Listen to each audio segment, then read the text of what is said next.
Alrighty, well, while we're getting settled back in, it's my honor and privilege to introduce our three expert debaters, Dr. John Occhino, Dr. Matt Robertson, and Dr. Todney Burnett.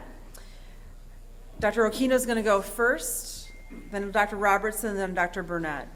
So first of all, and I'm going to introduce all three of them and tell you a little bit of their bio before I let them go at it, okay? So Dr. John Occhino is a urogynecologist. He's associate professor of obstetrics and gynecology at the Mayo Clinic in Rochester. He's the program director of the Female Pelvic Medicine and Reconstructive Surgery Fellowship in Rochester. His clinical expertise includes management of pelvic organ prolapse, urinary incontinence, vaginal fistula, and more. He's an expert in surgical treatment of benign uterine disorders through minimally invasive surgery, including vaginal hysterectomy. So we know what he's going to be debating about. Dr. Matt Robertson is a gynecologic oncologist and assistant professor of obstetrics and gynecology at the Mayo Clinic here in Jacksonville. He is the chair of obstetrics and gynecology at Mayo Clinic, Florida. His clinical expertise includes surgical management of gynecologic malignancies, including those managed through minimally invasive robotic surgery. And Dr. Burnett is a minimally invasive gynecologic surgeon and assistant professor of OBGYN at Mayo Clinic in Rochester.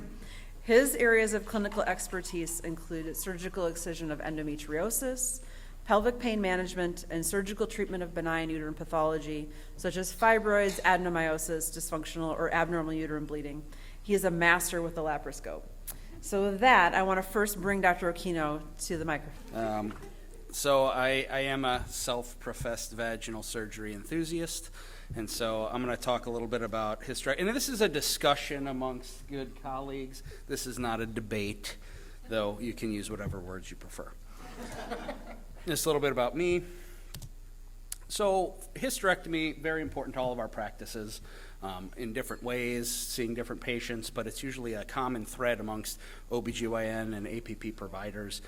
We're evaluating and treating patients. So I want everyone to close their eyes. You know, this is a nice 30,000-foot view of hysterectomy overall, and if you need help visualizing it, there it is right there, a 30,000-foot view of where we are right now. So, you know, we don't have a lot of time up here, so I want to talk a little bit about what's been going on in the past.